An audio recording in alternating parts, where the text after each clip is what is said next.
ear equalizing for divers. This presentation is a brief introduction to give you the skills to perform ear equalizing in a way that will make your diving both enjoyable and safe. The important part of ear equalization is the middle ear. The middle ear is behind the eardrum and before the inner ear and is ventilated through the Eustachian tube, which opens behind the nose. This semi-closed opening is vulnerable to pressure changes, and that's the fullness you experience in a plane and certainly while diving. One of the most important assessments a diver can undergo as part of a diving medical fitness assessment is the examination of the ear. This is a cartoon of a tympanic membrane, and there's the actual picture of one. What we do during an examination is to watch whether the eardrum moves. This is the part that usually moves clearly, and in the next video clip you will actually see both the external ear canal leading up to the eardrum. This is an external ear and ear canal. We pass the trachea, that fleshy mound. This is skin overlying cartilage with little hairs that produce the wax that doesn't protect the ear completely, and in fact divers can sometimes get infections called swimmer's ear. And in the distance you see the tympanic membrane or eardrum, and this is the part that actually moves as the diver equalizes. The next video clip shows you looking upwards towards the nose where the openings of the Eustachian tube are. In the middle of this image you see a pyramid-like structure, which is the nasal septum, dividing the nose into two passages, and on both sides you see a fleshy mound with an opening in the middle, which is the opening of the Eustachian tube. In order to be able to effectively adjust middle ear pressure to increasing pressure as a diver descends, we need equalizing techniques. There are a variety of techniques, and we'll spend some time explaining them, but to start with, the process of equalizing the ears is not necessarily a comfortable one. Many divers feel awkward, uncomfortable, or will start rubbing their ears. This may either be because they're not accustomed to it, or very often it may be that they as children developed ear infections and may even have had grommets, and this has produced a bit of a fear or uncertainty about what normal feels like. In extreme cases, divers may even be vulnerable to panic, and this is something diving instructors need to look out for. Sometimes the instructions may be somewhat confusing. Don't blow too hard, or you're not blowing hard enough, you've over-equalized, and don't equalize during ascent. These are typical instructions you will receive during a scuba dive training class. What this means is that you should not force your ears to equalize, blowing harder than you would need to fill a nice large size balloon. So it's about the same pressure you would use when clearing a snorkel. Not blowing hard enough may mean that you really aren't. You might either be blowing through the mouth and not against the nose, or you may simply be a little timid. Over-equalized means that your ears are already bulging, and therefore you no longer feel the difference when you blow. What then happens is, as you descend, the ears will relax again and you'll have another chance to blow. This is just something you need to discover for yourself. Finally, not equalizing during ascent is of course an instruction not to hold your breath, and therefore we don't want people equalizing in this way on the way up. Besides, that's not the time you should be pushing gas into the ear. That's the time that the gas will actually start escaping from the middle ear. Squeamishness about equalizing may be a warning sign. Many divers vulnerable to anxiety or even panic may present with squeamishness about the ears. Having said that, make absolutely sure you can equalize in order to dive and dive safely. We're now going to look at different ear equalizing techniques. There is simple yawning and swallowing, which is how we equalize from day to day, but is not necessarily practical when diving. Then there's voluntary opening of the Eustachian tube, which some divers, about 10%, learn to do. The Valsalva technique is the simplest to teach, which is pinching and blowing. The Toynbee technique, which is pinching the nose and swallowing. The Frans technique, which is pushing the tongue at the back of the throat to actually force air into the Eustachian tube. And twitching. Let's look at these in turn. This is what happens when you swallow. The soft palate pulls upwards, and in the process it actually opens the Eustachian tubes. You may want to try that now. Just pinch your nose and swallow, and you may notice a change in your ears. We'll explore this again when we look at the Toynbee technique in a moment. Voluntary equalizing by opening the eustachian tubes is something that some divers discover. It's a bit like the way you would yawn in polite company. In other words, it's sort of a strangled yawn, if you'd call it that, and you notice that there's a clicking in the eustachian tubes as the muscles orientate themselves and literally open the tube. If you can get to do this, great, but many divers don't, so don't worry. This is the technique that your diving instructor has probably taught you or will be teaching you. Notice how the video clip shows the eardrum bulging in response to the person equalizing.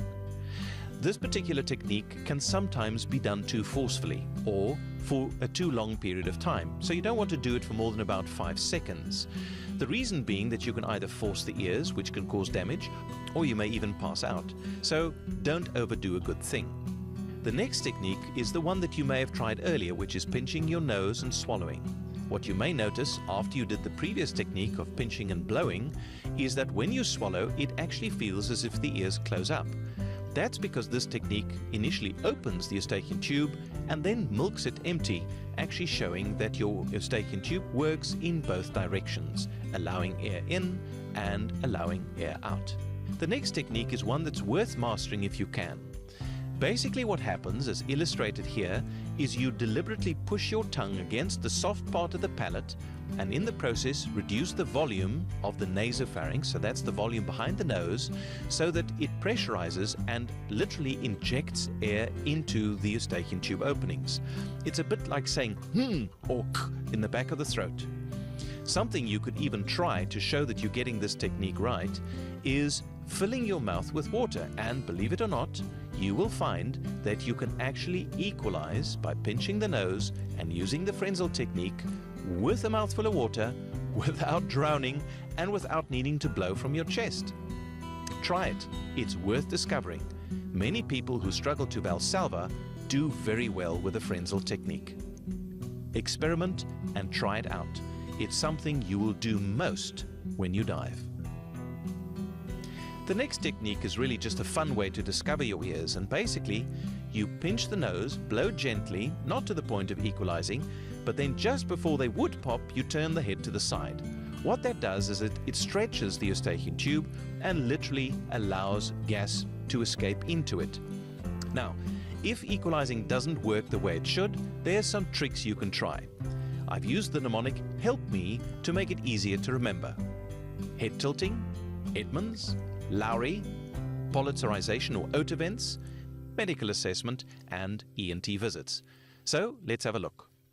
Head tilting is useful when you find, as at least half of divers do, that the one ear is easier to equalize than the other. So here's what happens.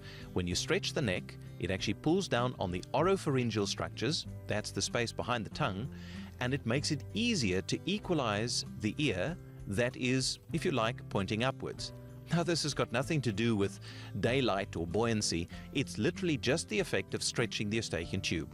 So, why not try it?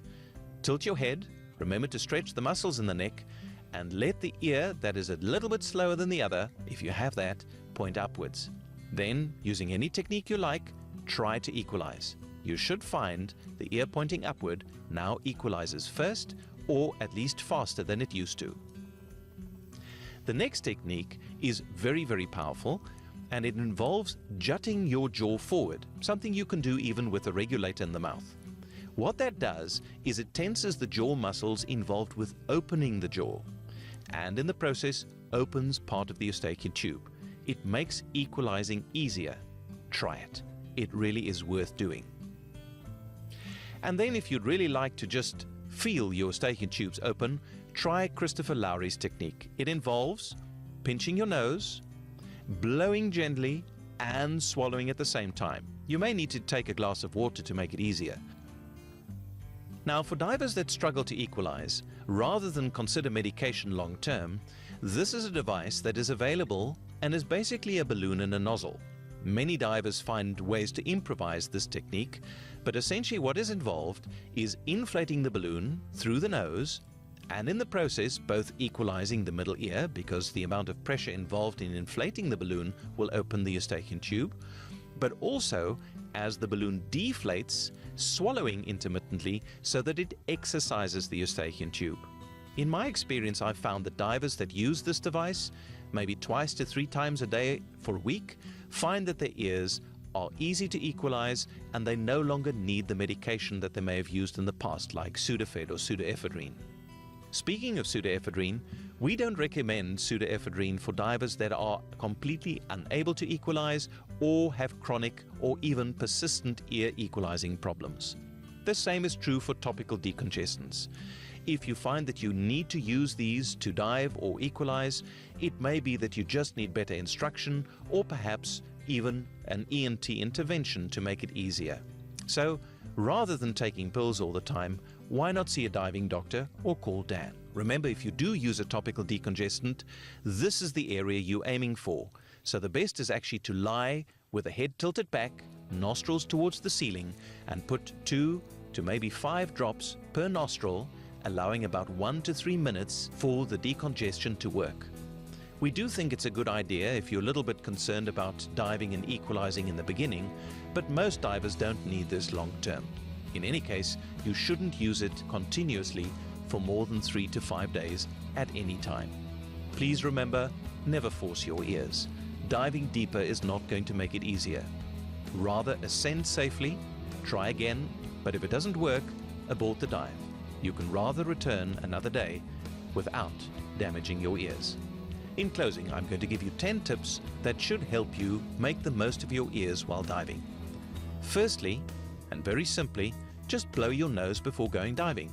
We all accumulate some mucus, especially in dry climates, and you don't need to work through that debris to get your ears to clear, so just blow your nose. Secondly, confirm that you're able to clear before everything around the diving activity distracts you. In other words, before you have to deal with your BC or jumping into the pool or dealing with your equipment, just check that you can equalize. Thirdly, if you need to, use that topical spray before the first dive. It may just take the jitters out of the experience. Fourthly, remember to equalize regularly while descending. Don't wait for your ears to become uncomfortable. Equalize in advance. Then, you need to confirm that your ears are clearing before you go deeper. You can always use the shot line or the buoy line to steady yourself as you go down. And by the way, it's actually easy on the ears if you do so fins first, in other words, in a head upward position, rather than duck diving and having your head down. Practice with an otavent if you can get hold of one, especially if you struggle with your ears from time to time. Ensure that you, or your students if you're an instructor, do not equalize on ascent. In other words, we don't want divers to equalize by pinching the nose and blowing when they are in the process of returning to the surface, because that would be breath holding. The gas in the middle ear escapes naturally, and you shouldn't have difficulties with this. If there's a problem, like you might have with a reverse block, then just return to the surface more slowly. Take your time, especially during the shallow parts of the dive where the greatest pressure volume changes occur. Check your ears after diving, making sure that they clear easily. And in fact, we recommend that you do that for 2 hours after every dive. The reason for this is we find that after a dive, the middle ear is somewhat irritated and therefore prone to actually absorb the oxygen more quickly and cause the tympanic membrane to actually draw inwards. That may make it more difficult on the next dive. So basically what we're saying is make sure your ears remain clear after a dive. And lastly, if you can't clear, call Dan or see a diving doctor or ENT to help you. For most divers, we find solutions. Thank you for listening to this. We hope it'll add to your diving joy and experience and certainly make it safer. And by the way, why not join Dan? Ask your instructor about it.